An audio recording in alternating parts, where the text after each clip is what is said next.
Hello बच्चों, कैसे हो आप सब। स्वागत है आपका सिरसा ऑनलाइन क्लासेस के अंदर। आज हम डिस्कस कर रहे हैं हमारे क्लास 11th के बहुत ही ज़्यादा इंपॉर्टेंट क्वेश्चन चैप्टर 1 के। ये question exam point of view से बहुत ज़्यादा इंपॉर्टेंट हैं। क्वेश्चन हमें कैसे अटेम्प्ट करना है पेपर के अंदर, सारी बातें वन बाय वन जो हैं वो आपको समझाई जाएंगी। ये वीडियो जो है वो हम 2 पार्ट्स में यूट्यूब पे अपलोड करेंगे। तो अभी हम वीडियो का पार्ट 1 कर रहे हैं और इसमें हम टोटल के हाफ क्वेश्चंस जो हैं वो करने का ट्राई करेंगे।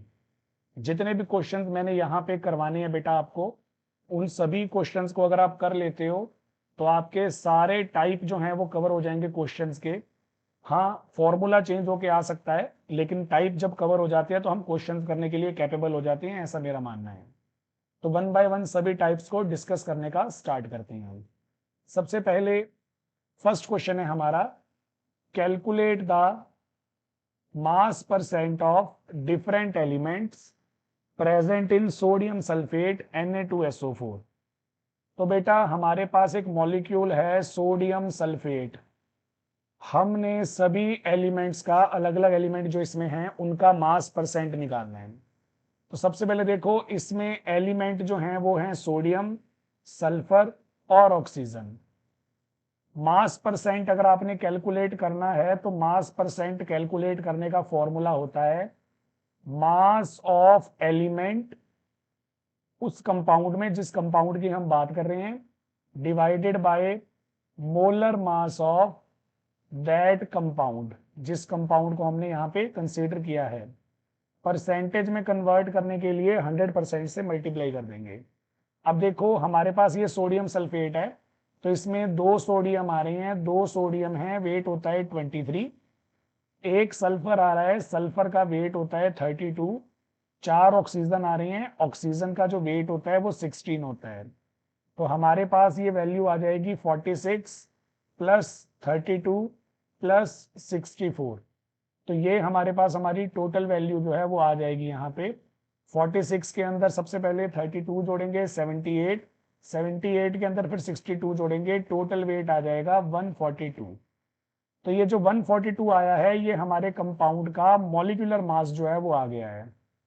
अब हम सोडियम, सल्फर और ऑक्सीजन तीनों की जो परसेंटेज है वो परसेंटेज हम कैलकुलेट कर सकते हैं। तो देखो बेटा, परसेंटेज कैलकुलेट करने के लिए सबसे पहले मास परसेंट ऑफ सोडियम में कैलकुलेट कर रहा हूं। तो हमारे इस कंपाउंड में सोडियम का वेट कितना है बेटा, 46 है, 2 सोडियम है क्योंकि टोटल वेट जो है वो 142 है। इनटू मैंने कर दिया इसको 100। अब सबसे पहले 2 के टेबल पे कैंसिल कर रहा हूं, ये जाएगा 23, ये जाएगा 71। हमारे पास आ जाएगा 23/71 इंटू 100। अब अपन 23 को 71 से डिवाइड करेंगे तो हमारे पास आएगा 0.3239 इंटू 100%, मल्टीप्लाई करके 32.39% आ जाएगी बेटा सोडियम का मास परसेंट। अब नेक्स्ट है हमारे पास mass percent of sulphur. Mass percent of sulphur, तो हमारे इस कंपाउंड में सल्फर का वेट है बेटा 32। चेक कर सकते हो टोटल मॉलिक्यूलर वेट जो है वो 142 है, मल्टीप्लाइड बाय 100 कर देंगे। ये भी सबसे पहले 2 के टेबल पे ही कैंसिल हो रहा है, ये जाएगा 16 पे, ये जाएगा 71 पे। 16/71 इंटू 100 हो जाएगा। तो हमारे पास आएगा 16 divide by 71, 0.2253 multiplied by 100। Sulphur की परसेंटेज आ जाएगी 22.53%। बेटा सोडियम की परसेंटेज भी आ गई, सल्फर की परसेंटेज भी आ गई। सेम तरीके से हम ऑक्सीजन की परसेंटेज भी निकाल सकते हैं। अगर मुझे यहाँ पे ऑक्सीजन की परसेंटेज निकालनी होगी तो मैं करूंगा mass percent of oxygen is equal to weight of oxygen 64 है इस कंपाउंड में, टोटल है 142 इंटू 100। लेकिन आपको ऑक्सीजन का परसेंटेज निकालने के लिए मैं एक और तरीका बताता हूं, उस तरीके को आप ध्यान से देखो। देखो हमारे कंपाउंड में 3 ही एलिमेंट थे, एक था सोडियम, एक था सल्फर और एक था ऑक्सीजन। इन तीनों का मास परसेंट मिला के टोटल 100% जो है वो होना चाहिए। अब आप चेक कर सकते हो पीछे, सोडियम की परसेंटेज हमने निकाली थी 32.39%। सेम सल्फर की परसेंटेज हमने निकाली है 22.53%।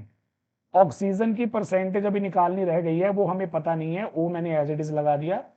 यहाँ पे टोटल परसेंटेज होगी 100। तो अगर मुझे मास परसेंट ऑक्सीजन का निकालना है तो मैं 100% में से सोडियम का परसेंटेज और सल्फर का परसेंटेज माइनस कर दूंगा। तो मेरे पास आ जाएगा 100 माइनस 32.39 माइनस 22.53। अब देखो 100 में से जब आप 32.39 और 22.53 माइनस कर देंगे तो हमारे पास आ जाएगा 45.08%।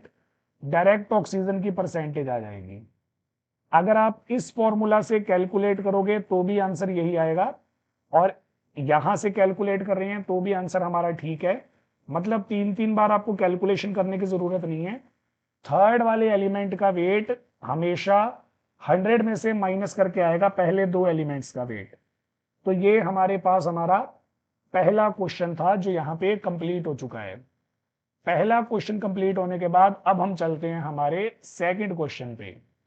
तो यहाँ पे देखोगे आपको यहाँ पे बोला गया determine the empirical formula of oxide of iron which have 69.9% iron and 30.1% dioxygen by mass. तो यहाँ पे हमें बता दिया गया है हमारे पास दो चीजें हैं बेटा, एक है हमारे पास हमारा आयरन और दूसरा है हमारे पास हमारा डाई ऑक्सीजन। दोनों की परसेंटेज हमें यहाँ पे गिवन है।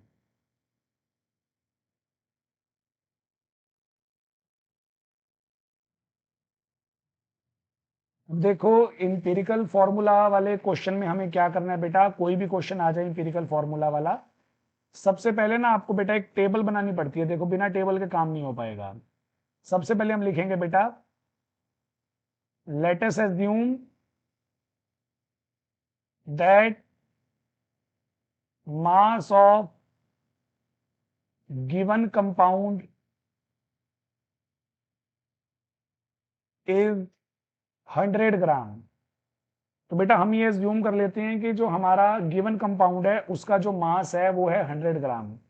ये अज्यूम हमने इसलिए करना है क्योंकि जो हमें आयरन की परसेंटेज दी हुई है या ऑक्सीजन की जो परसेंटेज दी हुई है वो मास के अंदर डायरेक्ट कन्वर्ट हो जाएगी। अब टेबल हमें कैसे बनाना है, देखो सबसे पहले हमने लिखने हैं बेटा सिंबल। तो हमारे पास यहाँ पे दो एलिमेंट हैं, एक है हमारे पास आयरन और एक है ऑक्सीजन। दोनों का सिंबल मैंने लिख दिया। सिंबल लिखने के बाद हमने लिखनी है बेटा इनकी परसेंटेज। तो आप सब जैसे देख सकते हो आयरन की परसेंटेज हमें क्वेश्चन में दी गई है 69.9%। ऑक्सीजन की परसेंटेज हमें दी गई है 31.1%। अब हमने लिखनी है बेटा इनकी अमाउंट ग्राम में। तो देखो जैसे कि मैंने 100 ग्राम एज्यूम कर लिया था, तो जो हमारी परसेंटेज है वो परसेंटेज हमारी ग्राम में डायरेक्ट कन्वर्ट हो जाएगी।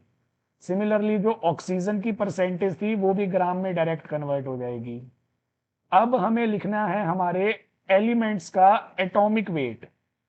आप सभी को पता है बेटा जो आयरन है, आयरन का एटॉमिक वेट है 56, वहीं ऑक्सीजन का जो एटॉमिक वेट है वो 16 है बेटा। अब हमें इसके अंदर नेक्स्ट लिखना है नंबर ऑफ मोल्स। देखो इंपीरिकल फॉर्मूला का कोई भी क्वेश्चन आ जाए यही टेबल बनेगी, वैल्यू चेंज होती रहेंगी हर क्वेश्चन में, लेकिन जो मैं ये टेबल बना रहा हूं ये टेबल हर क्वेश्चन में हमारी यही रहेगी, यही हेडिंग आएगी, इसी ऑर्डर में आएंगे। अब नंबर ऑफ मोल्स निकालने का तरीका आपको पता है, given weight by molecular weight होता है या एटॉमिक वेट। तो ये जो पहली अमाउंट है ये हमारे लिए गिवन वेट का काम करेगी और जो बाद वाली अमाउंट है ये हमारा एटॉमिक वेट है। तो हम क्या करेंगे, देखो सबसे पहले आयरन के मोल्स निकाल रहे हैं। आयरन का गिवन वेट है 69.9 और एटॉमिक वेट है 56। आप दोनों को डिवाइड कर दोगे, डिवाइड करके आ जाएगा 1.25। सिमिलरली जो ऑक्सीजन है, ऑक्सीजन का गिवन वेट है 30.1, एटॉमिक वेट जो है वो है 16। इसको भी आप डिवाइड कर दोगे तो आंसर आ जाएगा 1.88 के आसपास। दोनों के नंबर ऑफ मोल्स हमने फाइंड आउट कर लिए। Number of moles find out करने के बाद हमने कैलकुलेट करनी होती है मोलर रेशो। और ये स्टेप हमारा सबसे इंपॉर्टेंट है बेटा।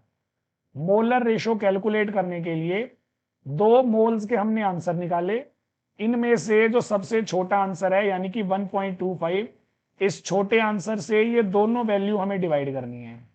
तो पहले मैं 1.25 को 1.25 से डिवाइड करूंगा, फिर मैं 1.88 को भी 1.25 से डिवाइड करूंगा। ऊपर वाली टर्म डिवाइड होके 1 आ जाएगा, नीचे वाली टर्म डिवाइड होके 1.5 आ जाएगा।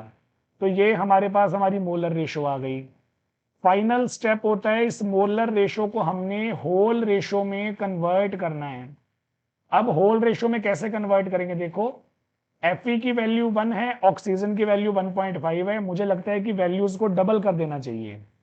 अगर मैं वैल्यू को डबल कर दूंगा तो आयरन की होल रेशो हो जाएगी 2, ऑक्सीजन की होल रेशो हो जाएगी 3। तो यहाँ पे हमारे पास फॉर्मूले में 2 आयरन आ रही हैं, 3 ऑक्सीजन आ रही हैं।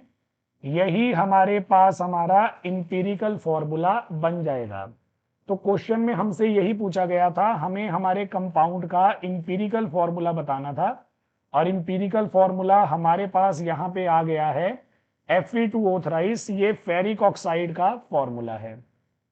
सेकंड क्वेश्चन भी हमने यहाँ पे हमारा कंप्लीट कर लिया। अब हम चलते हैं हमारे थर्ड क्वेश्चन पे। तो थर्ड क्वेश्चन है हमारे पास, calculate the mass of sodium acetate required to make 500 millilitre of 0.375 molar aqueous solution. हमें सोडियम एसिटेट का मोलर मास गिवन है बेटा 82 ग्राम पर मोल। अब देखो सबसे पहले क्वेश्चन को ध्यान से पढ़ा मैंने। क्वेश्चन के अंदर लिखा हुआ है 0.375 मोलर एक्वस सॉल्यूशन। तो बेटा अगर आप कहीं पे भी मोलर एक्वस वर्ड पढ़ लेते हो, इसका मतलब हमारा जो फॉर्मूला है वो मोलैरिटी से रिलेटेड है, हमें मोलैरिटी का फॉर्मूला यहाँ पे अप्लाई करना है। अब आप सभी को पता है मोलैरिटी का जो फॉर्मूला होता है वो होता है गिवन वेट ऑफ सॉल्यूट, जिसे मैं रिप्रेजेंट कर रहा हूं W2 से, divided by molecular weight of solute, जिसे मैं रिप्रेजेंट करूंगा M2 से, multiplied by volume of solution millilitre में, और ऊपर आता है हमारे पास 1000। तो ये हमारे पास हमारा मोलैरिटी का फॉर्मूला है। अगर मैं क्वेश्चन को ध्यान से देखूं तो मुझे बोला गया है calculate the mass of sodium acetate. Sodium acetate का मास कैलकुलेट करना है, यानी कि W2 मुझे निकालना है। 500 ml, ml वाली जो वैल्यू है वो वॉल्यूम के लिए है 500 ml, और मोलैरिटी की वैल्यू हमें दी हुई है यहाँ पे 0.375 molar aqueous solution. Molar mass भी हमें गिवन है, यानी कि M2 भी हमें गिवन है यहाँ पे 82 ग्राम पर मोल। अब देखो मोलैरिटी का फॉर्मूला है हमारे पास W2 बाय में M2 इनटू वॉल्यूम, और ऊपर है बेटा 1000। मोलैरिटी की वैल्यू हमें दी हुई है 0.375। W2 हमें कैलकुलेट करना है, मॉलिक्यूलर वेट 82 दिया हुआ है, वॉल्यूम जो है वो है 500, और ये है हमारे पास यहाँ पे 1000। तो अब इसको हम सॉल्व कर रहे हैं। देखो 500 वन जा 500, ये 2 पे कैंसिल हो जाएगा, 2 वन जा 2, ये 41 पे कैंसिल हो जाएगा। तो हमारे पास यहाँ पे W2 की वैल्यू आ रही है 0.375 मल्टीप्लाइड बाय 41। दोनों को मल्टीप्लाई कर दूंगा, मल्टीप्लाई करने पे मेरे पास आ जाएगा 15.375 ग्राम। तो ये हमारे पास हमारा आ जाएगा मास ऑफ सोडियम एसिटेट, आंसर बेटा। बहुत ही सिंपल क्वेश्चन है और इंपॉर्टेंट क्वेश्चन है, और आपको मोलैरिटी का ये वाला फॉर्म याद रखने में ही बेनिफिट है बेटा। सिंपल वाली फॉर्म में वैल्यूज डायरेक्ट गिवन नहीं होती, इस फॉर्म से क्वेश्चन सॉल्व करना थोड़ा इजी रहता है। जो क्वेश्चन में वैल्यूज दी होती हैं वो हम डायरेक्ट यूज कर लेते हैं इस फॉर्म के अंदर। थर्ड क्वेश्चन भी हमारा यहाँ पे कंप्लीट हो गया है। अब हम चलते हैं हमारे फोर्थ क्वेश्चन पे। तो फोर्थ क्वेश्चन है हमारे पास, calculate the concentration of nitric acid in moles per litre. देखो बेटा कंसंट्रेशन फाइंड आउट करनी है मोल पर लीटर में, मोल पर लीटर में कंसंट्रेशन फाइंड आउट करनी है, यानी कि फिर से हमारे पास आ गई है यहाँ पे मोलैरिटी। मोलैरिटी हमें कैलकुलेट करनी है। In a sample has a density 1.41 gram per millilitre and mass percent of nitric acid is 69%। देखो हमें यहाँ पे क्या गिवन है, हमें डेंसिटी ऑफ सॉल्यूशन गिवन है बेटा 1.41 ग्राम पर मिलीलीटर। हमें नाइट्रिक एसिड का मास परसेंट भी गिवन है, मास परसेंट ऑफ HNO3 हमें गिवन है बेटा 69%। अब देखो यहां से हमें वैल्यू जो है वो ऑब्टेन करनी है। अगर मैं मोलैरिटी निकालना चाहता हूं तो मोलैरिटी का फॉर्मूला अभी पीछे वाले क्वेश्चन में मैंने एक्सप्लेन किया था बेटा। मोलैरिटी का फॉर्मूला होता है given weight of solute by में molecular weight of solute into volume, और ऊपर आता है हमारे पास इनटू 1000। तो अब देखो ये सारी वैल्यूज मैं कैसे कलेक्ट करूंगा मैं आपको बता रहा हूं। सबसे पहले हम मास परसेंट को सॉल्व करते हैं बेटा। 69% ऑफ HNO3 का क्या मतलब है, इसका मतलब है 69 gram of HNO3 is present in 100 gram of solution. 69% का मतलब है अगर हमारे पास 100 ग्राम सॉल्यूशन है बेटा तो उसमें से 69 ग्राम तो सिर्फ नाइट्रिक एसिड ही होगा। तो अब इस डेफिनेशन से हमें क्या क्या डेटा मिला देखो। सबसे पहले हमें मिल गया है यहाँ पे मास ऑफ HNO3, या मैं कहूं गिवन मास ऑफ HNO3। तो गिवन मास ऑफ HNO3 मुझे यहाँ पे मिल गया है 69 ग्राम, और मुझे यहाँ पे मिल गया है मास ऑफ सॉल्यूशन। देखो मोलैरिटी की फॉर्मूला में मास ऑफ सॉल्यूशन की कोई जरूरत नहीं है, लेकिन ये हमें आगे काम देगा, उसका रीजन मैं आपको भी बता दूंगा। गिवन मास ऑफ HNO3 जो है वो W2 है बेटा, एक टर्म हमें मिल चुकी है। मॉलिक्यूलर वेट ऑफ HNO3 ये हमें क्वेश्चन में दिया नहीं हुआ, लेकिन हम इसके फॉर्मूला से कैलकुलेट कर सकते हैं। हाइड्रोजन का वेट है 1, नाइट्रोजन का वेट है 14, ऑक्सीजन का वेट है 16, 3 ऑक्सीजन है तो 48 हो जाएगा। टोटल आ जाएगा हमारे पास 63 ग्राम। अब यहाँ पे मॉलिक्यूलर वेट जो है वो 63 ग्राम हमारे पास आ चुका है। W2 की वैल्यू मिल गई है, M2 की वैल्यू भी मिल गई है, सिर्फ एक वॉल्यूम रह गया है। वो वॉल्यूम देखो कैसे निकालना है। वॉल्यूम की वैल्यू निकालने के लिए हमें डेंसिटी वाला कंसेप्ट यूज करना पड़ेगा। डेंसिटी का फॉर्मूला आप सभी को पता है बेटा, मास अपॉन वॉल्यूम होता है। अब डेंसिटी हमें दी हुई है 1.41, मास ऑफ सॉल्यूशन हमने कैलकुलेट किया था 100 ग्राम, और वॉल्यूम हमें पता नहीं। तो इससे जब हम सॉल्व करेंगे तो हमारे पास वॉल्यूम की वैल्यू आ जाएगी 100 बाय 1.41 मिलीलीटर। यहाँ वॉल्यूम की वैल्यू मिलीलीटर में इसलिए आ रही है बेटा क्योंकि जो डेंसिटी हमें गिवन थी वो मिलीलीटर की फॉर्म में ही गिवन थी। तो जो वॉल्यूम के यूनिट डेंसिटी के अंदर थे वही वॉल्यूम के यूनिट हमें हमारे क्वेश्चन के अंदर कंसीडर करने हैं। तो हमें तीनों वैल्यू मिल चुकी हैं, W2 भी मिल चुका है, M2 भी मिल चुका है, और साथ में हमें हमारी वॉल्यूम भी मिल चुकी है। तो ये सारी वैल्यूज हम पुट कर देते हैं हमारे मोलैरिटी वाले फॉर्मूला में। मोलैरिटी का फॉर्मूला था W2 into 1000 divided by M2 into V। W2 की वैल्यू हमारे पास आई है 69, M2 की वैल्यू आई है 63, वॉल्यूम की वैल्यू आई है 100 बाय 1.41, और यहां पे ऊपर 1000 था बेटा। 20 से 20 कैंसल, 1.41 ऊपर चला जाएगा।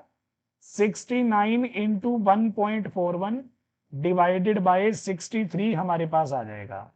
अब जब आप 69 को 63 से डिवाइड करोगे तो हमारे पास यहां पे आएगा 1.09 इंटू 1.41। बेटा ये 10 लगाना मैं भूल गया था, तो ये 10 मैं ऐड कर रहा हूं। देखो ये वाला 10 यहां पे ऐड कर रहा हूं। अब 10 को इससे मल्टीप्लाई करूंगा तो ये हो जाएगा 10.9 इंटू 1.41। तो जब 10.9 को आप 1.41 से मल्टीप्लाई करेंगे तो हमारे पास आंसर आ जाएगा 15.369 मोलैरिटी, या आप लिख सकते हो मोल पर लीटर। बेटा कोई भी क्वेश्चन सॉल्व करेंगे यूनिट्स जरूर लगाने हैं। यूनिट्स के लिए कोई भी टीचर आपका हाफ या 1 मार्क्स जो है वो कट कर सकता है, तो इसलिए आपने यूनिट्स को लगाना नहीं भूलना है, यूनिट्स जरूर अप्लाई करने हैं।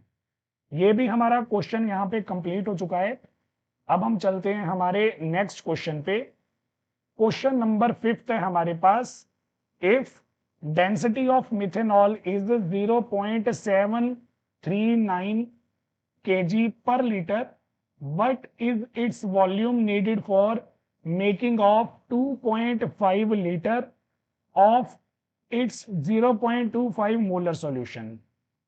बहुत इंपॉर्टेंट क्वेश्चन है बेटा, बहुत बार पूछा जाता है, क्योंकि क्वेश्चन जो है वो डायरेक्ट लैंग्वेज में नहीं है, थोड़ी सी इनडायरेक्ट लैंग्वेज में है, तो इसलिए पूछा बहुत बार जाएगा। और आपको ये क्वेश्चन कैसे सॉल्व करना है वो भी आपको मैं यहाँ पे बता रहा हूँ, तो आपने इसको बहुत ही ध्यान से देखना है।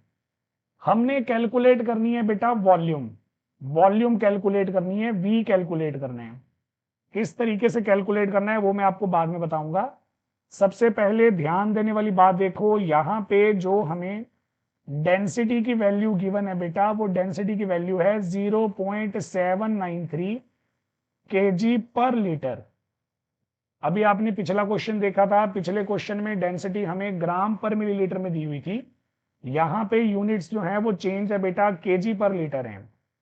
अब देखो हमारे पास एक सॉल्यूशन है, उस सॉल्यूशन की मोलैरिटी हमें गिवन है बेटा 0.25, और उस सॉल्यूशन का हमें वॉल्यूम फाइंड आउट करना है 2.5 लीटर सॉल्यूशन बनाने के लिए।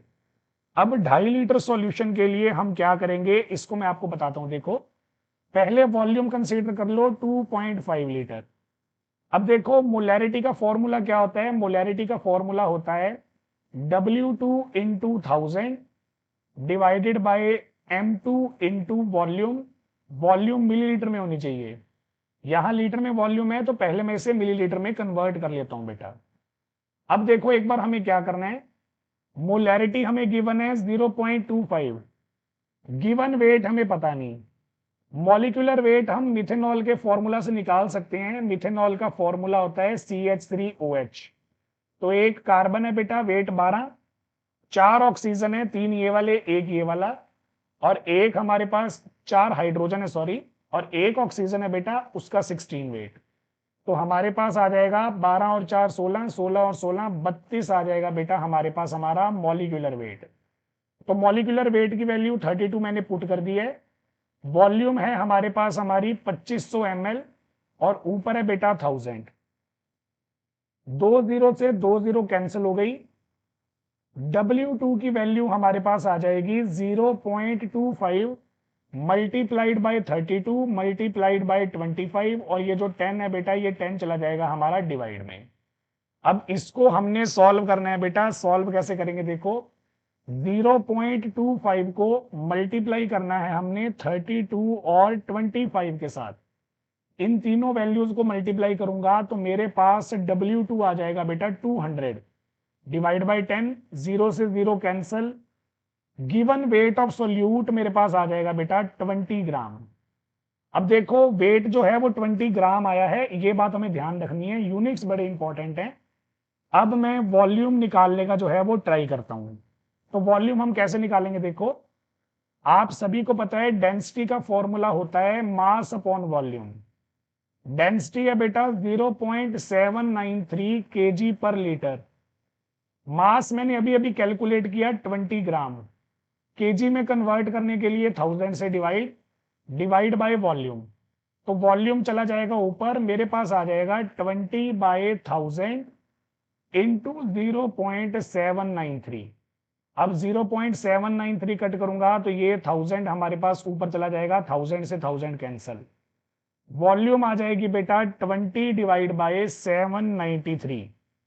अब 20 को जब मैं 793 से डिवाइड करूंगा तो मेरे पास आंसर आएगा बेटा 0.025। इस वॉल्यूम के यूनिट आएंगे लीटर, क्योंकि हमारी डेंसिटी हम किस में कंसीडर कर रहे हैं बेटा, लीटर में कंसीडर कर रहे हैं। तो हमारे पास हमारा क्वेश्चन का आंसर आ गया, इतनी वॉल्यूम हमें चाहिए बेटा 2.5 मोलैरिटी का सॉल्यूशन बनाने के लिए। क्वेश्चन हमारे पास यहाँ पे बेटा अब कंप्लीट हो चुका है। अब क्वेश्चन कंप्लीट होने के बाद हम चलते हैं हमारे नेक्स्ट क्वेश्चन पे। नेक्स्ट क्वेश्चन है बेटा हमारे पास सिग्निफिकेंट फिगर्स फाइंड आउट करने का। तो हमें बोला गया इनमें कितनी सिग्निफिकेंट फिगर्स हैं वो हमें बताने हैं।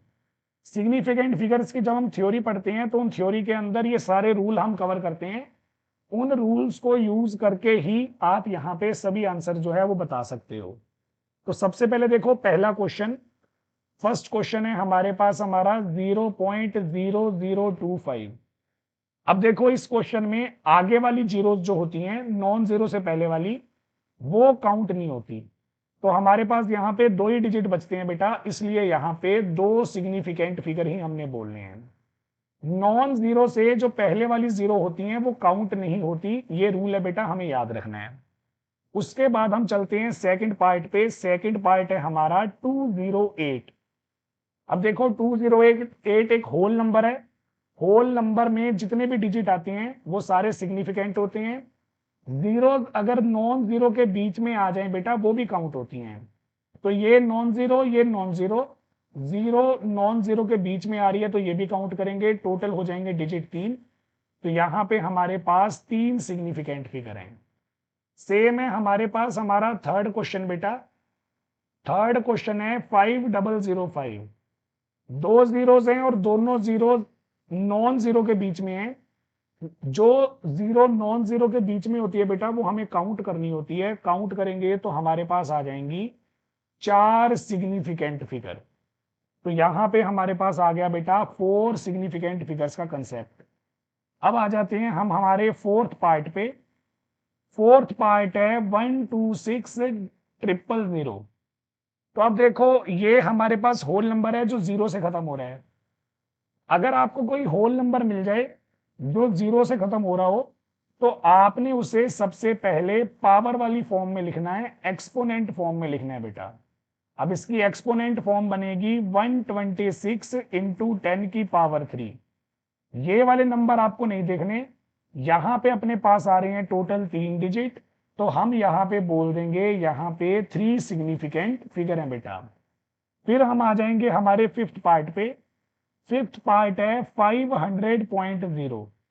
अब वैसे तो ये होल नंबर है पर इसमें डेसिमल आ गई है। तो डेसिमल अगर आ जाए तो डेसिमल से पहले वाली जीरो भी काउंट होगी, बाद वाली जीरो भी काउंट होगी अगर वो नॉन जीरो के बाद हैं। तो टोटल इस नंबर में 4 डिजिट है बेटा, तो यहाँ पे 4 सिग्निफिकेंट फिगर आएंगे।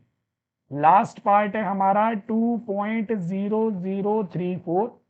तो बेटा यहाँ पे देखो जीरो जो है वो नॉन जीरो के बीच में आ रही है, और जब भी जीरो नॉन जीरो के बीच में आती हैं तो हमने वो काउंट करनी होती हैं। टोटल डिजिट यहाँ पे 5 है बेटा, तो हमारे पास यहाँ पे 5 सिग्निफिकेंट फिगर जो है वो बन जाएंगी। बहुत ही सिंपल क्वेश्चन है, रूल्स हमें याद रखने हैं। फटाफट रूल में आपको बोल के बता रहा हूं बेटा, आपने याद रखने हैं। कोई भी नॉन जीरो डिजिट होती है वो सिग्निफिकेंट होती है। जीरो अगर नॉन जीरो से पहले आ रही है तो वो सिग्निफिकेंट नहीं है। जीरो अगर नॉन जीरो के बीच में आ रही है तो सिग्निफिकेंट है। डेसिमल के बाद आ रही है तो भी सिग्निफिकेंट है। होल नंबर की जीरो सिग्निफिकेंट नहीं होती बेटा, वो अपने काउंट नहीं करनी। ये रूल्स अगर आप याद रखोगे तो सिग्निफिकेंट फिगर आप आराम से गिन के सही आंसर बेटा दे सकते हो। अब हम चलते हैं हमारे नेक्स्ट क्वेश्चन पे, यानी कि सेवंथ क्वेश्चन पे। सेवंथ क्वेश्चन है हमारे पास यहाँ पे लिमिटिंग रिएजेंट का क्वेश्चन। तो हमें यहाँ पे बोला गया dinitrogen and dihydrogen react with each other to produce ammonia according to the following equation. बेटा इक्वेशन को ध्यान से देखो, इक्वेशन बैलेंस नहीं है और बिना बैलेंसिंग के हम क्वेश्चन सही कर ही नहीं पाएंगे। तो पहले हमें इस रिएक्शन में इक्वेशन को बैलेंस करना ही पड़ेगा। साइड में लिख रहा हूं देखो, nitrogen plus hydrogen changes to 2 ammonia. यही हमें क्वेश्चन में दिया हुआ है बेटा। तो देखो लेफ्ट और राइट में नाइट्रोजन तो इक्वल हैं, दोनों दो हैं। लेकिन अब देखो राइट में हाइड्रोजन 6 है बेटा, 3 2 जा 6। लेफ्ट में भी 6 करने पड़ेंगे तो इसको 3 से मल्टीप्लाई हमें करना पड़ेगा। अब ये हमारी एक बैलेंस्ड इक्वेशन है, तो इस इक्वेशन पे हम अब अपना काम जो है वो कर सकते हैं।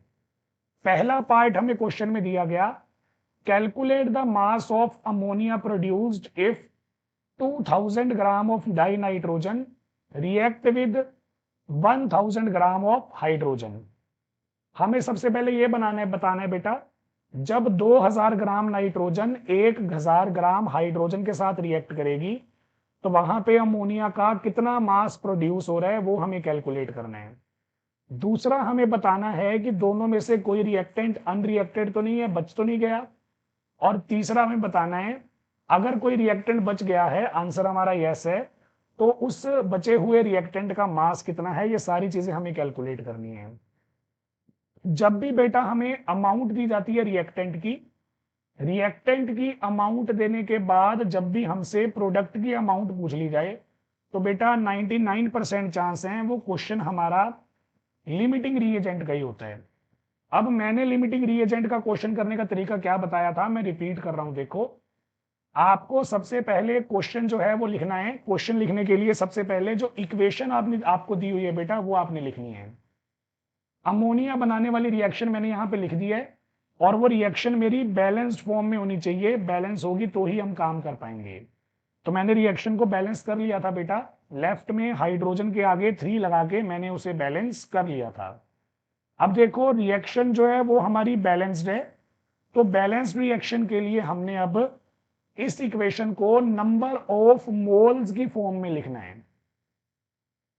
तो आप देख सकते हो यहां पे 1 mole of nitrogen react with 3 mole of hydrogen to produce 2 moles of ammonia। Reaction को मैंने मोल्स की फॉर्म में लिख लिया। नाइट्रोजन का 1 मोल, हाइड्रोजन का 3 मोल रिएक्ट करेगा आपस में, और अमोनिया के 2 मोल्स जो हैं वो बना दिए जाएंगे। अब इसी रिएक्शन को हमने दोबारा लिखना है बेटा, लेकिन अब आपने इस रिएक्शन को लिखना है मास की फॉर्म में। तो हम इसको लिख रहे हैं बेटा इन टर्म्स ऑफ मास। तो 1 मोल ऑफ नाइट्रोजन का मास होता है बेटा 28 ग्राम, 3 मोल ऑफ हाइड्रोजन का मास होता है 6 ग्राम, 2 मोल्स ऑफ अमोनिया का मास होता है 34 ग्राम। देखो, नाइट्रोजन का वेट 28 है, 1 मोल है तो 28 इंटू 1। हाइड्रोजन का मॉलिक्यूल का वेट 2 होता है बेटा, 2 इंटू 3 6। अमोनिया के मॉलिक्यूल का वेट 17 होता है, 17 इंटू 2 34। मैंने मेरी रिएक्शन को मोल्स की फॉर्म में भी लिख लिया और मास की फॉर्म में भी लिख लिया। अब मैं क्वेश्चन पढ़ रहा हूं। क्वेश्चन के अकॉर्डिंग मुझे नाइट्रोजन दी हुई है बेटा 2000 ग्राम, हाइड्रोजन मुझे दिया हुआ है 1000 ग्राम, और मुझे ये बताना है कि अमोनिया कितना बना होगा। तो देखो, हमारा क्वेश्चन ग्राम में है, तो हमें ग्राम वाली डेफिनेशन ही लगानी पड़ेगी। ग्राम वाली डेफिनेशन लगा रहा हूं। देखो, according to definition 28 gram of nitrogen react with 6 gram of hydrogen. आप साफ साफ चेक कर सकते हो बेटा क्वेश्चन में, अकॉर्डिंग टू आर इक्वेशन हमारी रिएक्शन के अकॉर्डिंग 28 ग्राम नाइट्रोजन जो है वो 6 ग्राम हाइड्रोजन से रिएक्ट करते हैं। तो अगर मैं यहां पे 1 ग्राम ऑफ नाइट्रोजन ले लूंगा, तो वो रिएक्ट करेगा बेटा 6/28 ग्राम ऑफ हाइड्रोजन के साथ। अगर मैं यहां पे 2000 ग्राम ले लूंगा, तो वो आ जाएगा 6/28 इंटू 2000। तो देखो बेटा, इसको हम कट करेंगे, ये जाएगा 3/14, यहां आ जाएगा 1000/7। तो हमारे पास आ जाएगा 3000/7। 3000 को जब मैं 7 से डिवाइड करूंगा तो मेरे पास आ जाएगा 428.5 ग्राम ऑफ हाइड्रोजन। तो आपने ये देखा बेटा, अगर हमने 2000 ग्राम नाइट्रोजन रिएक्ट करवानी है, 2000 ग्राम नाइट्रोजन को सिर्फ 428 ग्राम हाइड्रोजन ही चाहिए। हमें हाइड्रोजन चाहिए 428 ग्राम, पर हमें क्वेश्चन में गिवन है बेटा 1000 ग्राम, यानी कि जितना हाइड्रोजन हमें चाहिए उससे ज्यादा गिवन है बेटा। जो रिएक्टेंट हमें जरूरत से ज्यादा दिया होता है उसे हम बोलते हैं एक्सेस रिएजेंट। हाइड्रोजन हमें 428 ग्राम ही चाहिए था, लेकिन 1000 ग्राम दिया हुआ है, जरूरत से ज्यादा दिया हुआ है बेटा, इसलिए हम इसे क्या बोलेंगे, एक्सेस रिएजेंट बोलेंगे। और नाइट्रोजन यहां पे हमारे पास आ जाएगा लिमिटिंग रिएजेंट।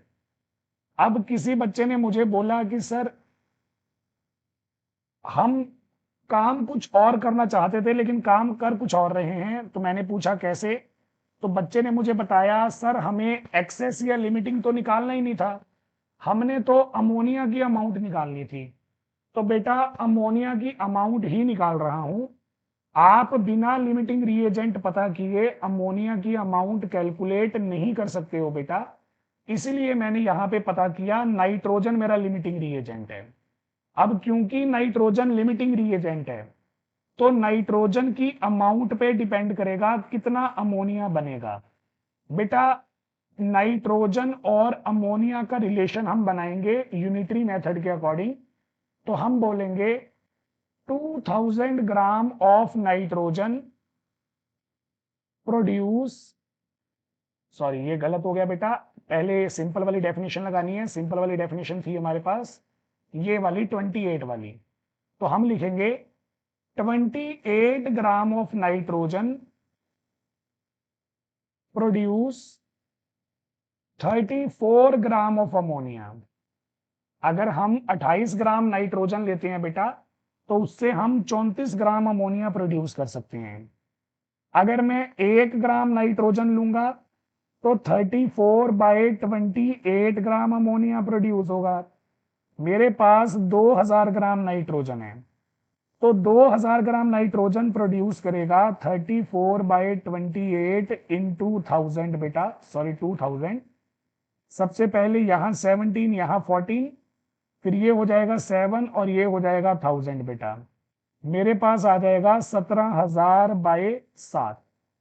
अब देखो 17,000 को जब मैं 7 से डिवाइड करूंगा तो मेरे पास यहाँ पे आ जाएगा बेटा 2428.5 ग्राम ऑफ अमोनिया। तो हम कितनी अमोनिया बना सकते हैं बेटा? लगभग 2428 ग्राम अमोनिया हम बना सकते हैं 2000 ग्राम नाइट्रोजन को यूज करके। अब देखो नाइट्रोजन को यूज करके अमोनिया की अमाउंट हमने निकाल ली है, तो इसका मतलब पहला पार्ट हमने सॉल्व कर लिया। दूसरा पार्ट कौन सा था बेटा? दूसरा पार्ट था will any of the two reactants remain unreacted? क्या दोनों रिएक्टेंट्स में से कोई रिएक्टेंट बचेगा? तो इसका आंसर क्या आएगा? हाँ बिल्कुल बचेगा। मैंने आपको अभी शुरू में बताया था बेटा, हाइड्रोजन हम यूज कर रहे हैं सिर्फ 428 ग्राम, और हाइड्रोजन हमारे पास है 1000 ग्राम। तो 1000 ग्राम में से सिर्फ 428 ग्राम ही यूज हो रहा है बेटा, बाकी की अमाउंट बच चुकी है। तो इसका मतलब यस, सेकंड पार्ट का आंसर आएगा hydrogen will remain unreacted. Hydrogen जो होगा बेटा वो अनरिएक्टेड ही रह जाएगा। तीसरा पार्ट देखो, इफ यस विच वन, ये हमने पहले ही बता दिया, हाइड्रोजन हमारा रहेगा unreacted. And what would be its mass, उसका मास क्या आएगा बेटा? मास देखो, टोटल अमाउंट थी 1000 ग्राम, उसमें से 428.5 ग्राम रिएक्ट कर गया, तो वो माइनस कर दो, तो हमारे पास ये आंसर आ जाएगा बेटा 571.5 ग्राम। तो इतना हाइड्रोजन, लगभग 650 ग्राम, यानी कि 571 ग्राम बेटा हमारे पास हमारा हाइड्रोजन जो है वो बच जाएगा। तो ये था हमारे पास हमारा 7th क्वेश्चन बेटा। अब पार्ट 1 वीडियो में हमने 7 क्वेश्चंस ही सॉल्व करने हैं। अगले पार्ट में हम इसके बाकी के क्वेश्चन सॉल्व करेंगे बेटा जो इंपॉर्टेंट हैं। पार्ट 2 का लिंक भी आपको डिस्क्रिप्शन में मिल जाएगा, तो आप ये वीडियो पूरी करके डिस्क्रिप्शन में ही क्लिक करके पार्ट 2 पे जा सकते हैं। वीडियो अगर आपको अच्छी लग रही है बेटा तो हमारे चैनल को सब्सक्राइब जरूर करें। मिलते हैं आपसे अगली वीडियो में, तब तक के लिए नमस्कार।